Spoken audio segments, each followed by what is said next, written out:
Right, okay, my microphone is definitely off mute. You should be able to hear me. Once again, sorry about that, guys, in the last episode. It's because sometimes I record just gameplay, and yeah, it doesn't matter. Basically, I'm an idiot sometimes. But we kick off this episode, almost finishing February. We've got Crystal Palace and Swansea. March is a pretty dead month. I mean, there's no cup competitions. We're out of the FA Cup, of course. So it's just West Brom and Leicester. But look at April. Oh, my God. Ipswich should be a winnable game. They're bottom. We've got Liverpool, Stoke, Burnley, Man United, Tottenham and Everton. And then to finish off the season, Arsenal, Southampton and Man City. It's going to be extremely tough to finish off with a really good bunch of results. But you never know what can happen. At the moment, we are in 5th. So actually right now, we're looking good. We've actually got a game in hand on Man United. So if I can beat Crystal Palace, who are in 3rd place, then somehow I will climb into the top 4.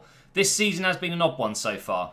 So why are Crystal Palace doing so well this season? I look at that team and I think, okay, there's some good players, but really? Maybe Benteke is scoring a lot of goals. He's on the bench, of course. Zaha's on the bench as well. It seems like all of the bigger teams or the teams that are doing well are playing weaker teams against me. But I'm recently promoted. I guess it kind of makes sense. Even though I'm in the top 5 right now. It's kind of silly.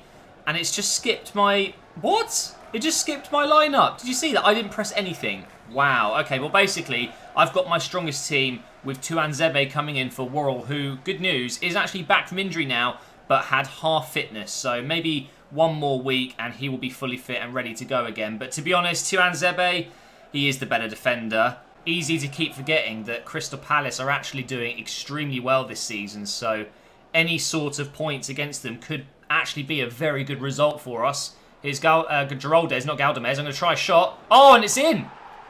Okay, I was not expecting that to hit the back of the net, but Geraldes has scored a very nice goal. Okay, I'm not going to get ahead of myself, though.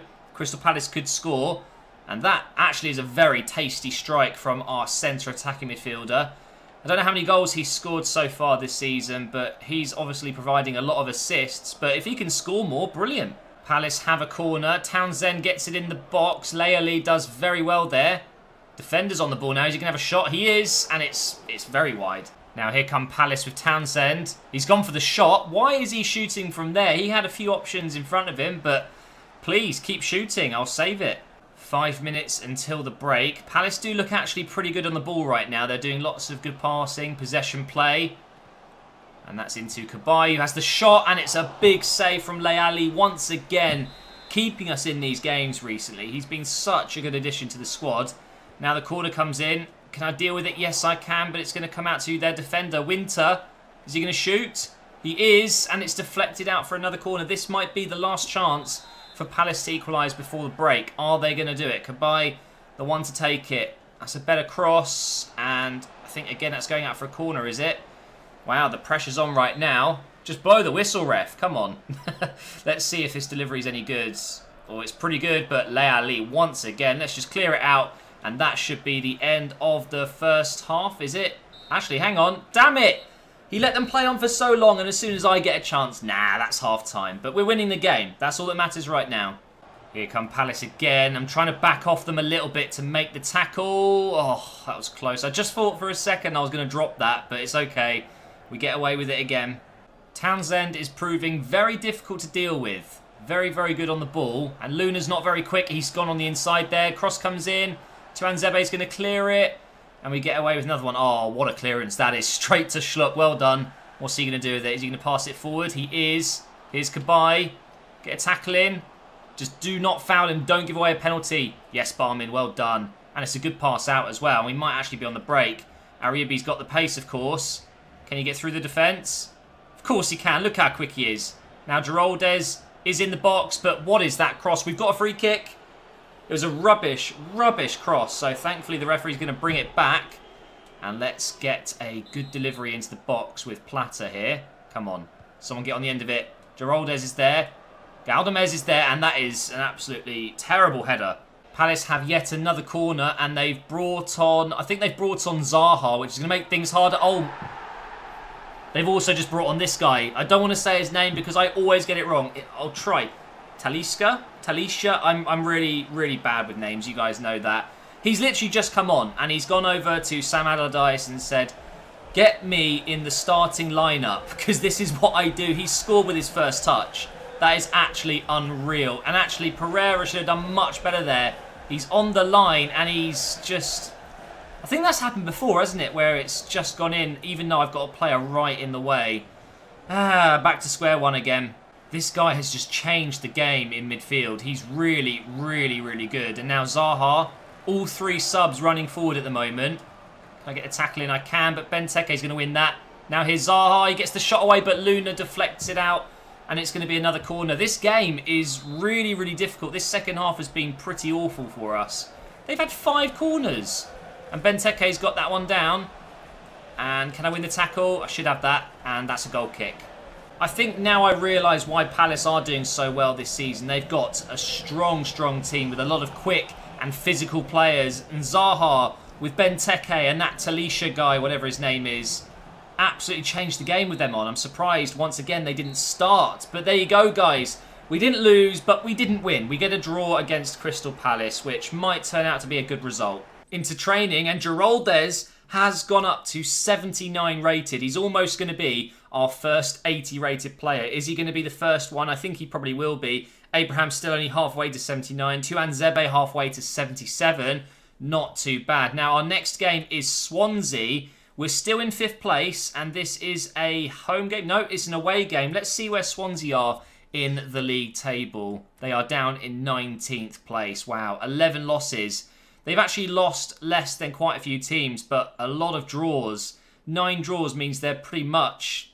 They look like they might get relegated. Although they're only 1 point from safety. It's too early to tell, but... Let's get into the game against Swansea. I'm going to go ahead and simulate it with the second team. I'm still feeling confident we should still get the 3 points here. We get a draw. Okay, we've rescued a draw. We would have actually lost 2-1. Maybe not the best idea to simulate it. It's an away game after all. But I thought Swansea, I mean, they're doing so bad this season. Surely that was a win, but clearly not. Uh-oh, we get some bad news, guys. An injury in training, and it's Arayibi, the player that I really don't want to lose at the moment because we did sell Tashira, for example. We don't have as many wingers as I need. It was a risk I was willing to take to make the money to sign players, blah-de-blah-de-blah. But basically, he's going to be out for 5 weeks. I'm going to have to change formation, I think. I'm going to have to play with more central players because I just don't have enough wingers in the club right now. But 5 weeks injury, it could have been... quite a lot worse, to be honest. I guess another thing we could do is sign a free agent. We've got 2 free agents here in the shortlist. We've got Marcos Caicedo. He looks like he could be decent, very nice and quick. However, Gabriel Inache, I think he's from Romania. I think I've actually used this guy before in a FIFA. The fact that he can play in quite a few positions down that right side. He's quick, he's tall, he's strong. He looks like he could be pretty good on the ball. Why not try and sign him instead of playing a different formation and risking losing games because I'm not familiar with the formation? So I'm gonna go for him. Let's see if we can actually sign him up. Obviously, free agents can be signed at any point in a career mode. I need to offer him at least 15,000. We can afford it, but what I'll do is I'll probably end up selling him next season, to be honest, because we won't need him. But for now, I think it's going to be really important that we get someone in. So let's go ahead and adjust it automatically, the money, and let's see if he accepts it. So we are in 5th place, and our next opponent, West Brom, is in 6th. This is a big game, and I'm thinking Tony Pulis won't be silly like some of the other managers and playing a weak team. I think we should be pretty evenly matched. Let's take a look at their squad then. So, actually, they haven't got their best team, have they? I mean, it's a strong defence and a relatively good midfield, but going forward... Oh, hang on. Where's Rondon? That's who I was really nervous to be playing against, but there is no Rondon. Maybe he's been sold. Now, I've had to make quite a few changes. For example, because Aribi's out, I've had to move Pereira, who can play at right mid. He could play there very easily every week, but I've moved him forward from right back, and Lichai comes in instead. So, yeah, we've also got Worrell. Worrell is back, which is really good to see. Here he is, back from his injury. Well, actually, I was going to play Tuanzebe, if I'm honest, but he was tired. So we'll go with Worrell anyway. He's still a good player, don't get me wrong. And let's hope we can pick up a win. Oh, he's giving it straight to me.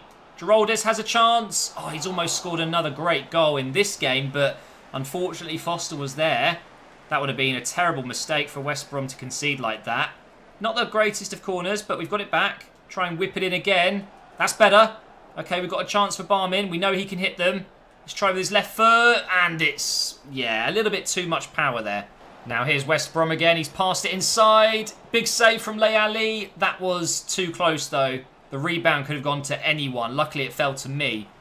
Here is Abraham. I'm going to try and run past the defence. I'm going to have to pass it out to the left wing for Plata.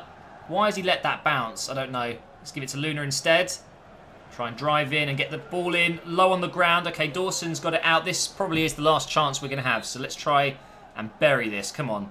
That's a decent cross. Pereira's there. He did win the header. It was a good header, but Foster once again saves it. He's had a very good performance in this first half so far. 3 minutes added on, but there is no time for another attack. Injury time just flies by sometimes, but not a bad performance so far. I would say we are pretty even. I might be in a bit of a pickle here. Matty Phillips is running through, and I know he's a decent player. I've just got the tackle in. Luna, thank you. Oh, that's a nice ball. That is a very nice ball. We might have a chance here. Barmin. Pass it inside. Oh, it's just been deflected, isn't it? Might still have a chance, though. Galdamez with the shot, and it's blocked out for a corner. Okay, things are happening. It feels like West Brom have definitely been the better team this second half. So let's see if we can make a change there. Oh my, we almost did. Worrell almost scored from the corner. I've made 2 changes. Kai and Cash both coming on. And here is Cash. Try and find a pass. We go on the right side for Barmin. And it wasn't the right pass. Just 5 minutes to go, guys. Looks like we're drawing our 3rd game in a row, which just isn't very good. Very, very, very frustrating to draw yet again. But in the long run, it's not a bad thing. As long as you're not losing too many games, which we did go through a very bad patch. Right now, I'm not losing games, which is very important, but I just haven't been able to find that winning edge. There was another big game going on around the top 6, Palace versus United, and United have beaten Palace. So what does that mean for the league table? It does mean they're catching up a little bit. 6 points behind Palace. We're 2 points behind United, but 2 points clear of West Brom. So right now, with 11 games to go, I think we are going to be in that top 7, top 6. It's whether I can hold on to this 5th spot. I think West Brom and Newcastle... I mean, Newcastle have done really well, just like us. They've just been promoted, so we're not the only team impressing, even though we've been recently promoted. Ipswich, yeah, not so good. Down at the bottom of the table by 5 points. So this is going to be a very interesting final 10 or 11 games. And it's good news regarding the free agent. He has accepted the contract. It leaves us with £2.5 million left, but of course we're going to have to adjust that to have some wages free. But I think I've done the right thing. We're going to be without one of our best players, Arayibi, for a couple of weeks. So why not bring in someone that can just help out the squad? I mean, of course, he's not going to be the best player ever, but looking at his stats, you know, he's nice and quick. He's tall as well. He's 6'2", so he could be really handy as a backup right back as well to Pereira and Lichai. But he's just going to help us out. I think 15,000 per week is a little bit high, but next year I think I'll just sell him on and we make a bit of profit. Why not? So he will play instead of Arayibi when we need him to. Now for our next game, guys, we have Leicester, who have lost their last 3 games and they're near the bottom of the table. It's pretty terrible. What? It's a home game and I'm playing against one of the worst teams in the Premier League this season. They're struggling to pick up a draw, let alone a win. And they've beaten us away from home. And I had my first team. Oh my God. I know it's my fault for simulating the game, but come on, a team that barely can win a game versus a team that hasn't lost in about 6 or 7 matches, and they just suddenly beat you. Oh, it's so frustrating. We've moved down into 9th, but we've got 2 games, sometimes 1 game in hand on a couple of the teams above us. So it's not time to panic. I think we can still easily jump back into that top 6 should we beat Ipswich, who are, of course, at the bottom of the table and looking like they're going to get relegated. So let's just jump into that game now. I still can't believe we lost that game. Really, really frustrating. Ipswich have conceded 52 goals. They have conceded the most in the league, whereas we have conceded, I think we're in the top 5 in terms of the least conceded. So no wonder they're struggling at the bottom of the table. Ipswich have a corner. It's absolutely terrible. He's just giving it straight to me. Now, can we get on the run? Put it up for Plata. On a platter for him. Get it? Terrible joke. Now, here's Abraham. Come on, make a run. Oh, I've just got no support sometimes. Right, pass that inside. Wow. Again, why would I want to pass to him? Another player's completely open. Luckily, they haven't been able to get on the break. Let's try again. Into Abraham. Over to Geraldes. Back into Abraham. Just going to try and shoot. Oh, it's hit the post. It's actually come off the post. So unlucky. We're through again here. This time it's Geraldes. Inside with a fake shot. He's still going. Pass it across. Abraham's in. What? Oh my god, I almost had a heart attack. I thought he missed. I actually thought he missed that, but it's come in off the post. Jeez, that was hilarious. I don't really know how I got through the defence there, but look at this for a finish. Oh my god. That would have been so embarrassing. Just about got it in. And there is the half-time whistle. Thankfully, we are winning this game. This would be a terrible game to lose. I can't imagine doing so. So hopefully in the second half, we can get a couple more goals. Straight away in the second half, we have a corner. I'm going to try and turn. Pass it. Here's Barmin. Gone for the shot. Yeah, that was a waste. Here is Inache. Actually really impressed with him. He's done quite well for us so far. Now here's Geraldes. Pass it through for Barmin. Surely another goal. Surely another goal. Abraham scores. There we go, guys. A second goal for Abraham. And that should give us the 3 vital points that we need to get back up to the top 6. And that is a hell of a finish. Is he going to get a shot away? He is. Oh, it's an absolute belter. And there goes the clean sheet. But I tell you what, you can't complain. When you concede a goal like that, you've just got to say, well done. This is a hell of a strike. I should have made my tackle a bit earlier. Yeah, that is a really good goal. Yeah, not enough time to get the hat-trick, but still, guys, 3 points. I'd rather have 3 points than 3 goals and not a win, if you know what I mean. So, good result. I wish we got the clean sheet, but you got to say that was a fantastic goal at the end. And here is the league table. Spurs seem to be running away with it at the moment. I'm quite surprised. I thought Chelsea would go on to win it. Although we beat them on the day, I still said I think they're going to win it. But Spurs do look very good. 21 wins from 30. That's very, very decent. We've moved back up into the top 6. Our next opponents are actually Liverpool. So that is absolutely huge. They're on top of us on goal difference. They have a better goal difference by 7. So that's quite a big amount. But Man City and Arsenal right behind us with West Brom and Newcastle. Basically the top 10, or between 10 and 5, 10th and 5th I should say, it's very, very close. But I think what we can see is Ipswich are going back down to the Championship by the looks of it. Leicester in 17th, Stoke in 16th, and Swansea in 15th, all on 32 points though. So things can change, and you guys will have to wait and see what happens in the next few episodes. We're into April now. We've got a lot of big fixtures coming up, so hopefully you're excited for it. If you are, please do leave a like rating. I'd really appreciate it. Make sure you subscribe to the channel as well, and I will see you in the next one very soon.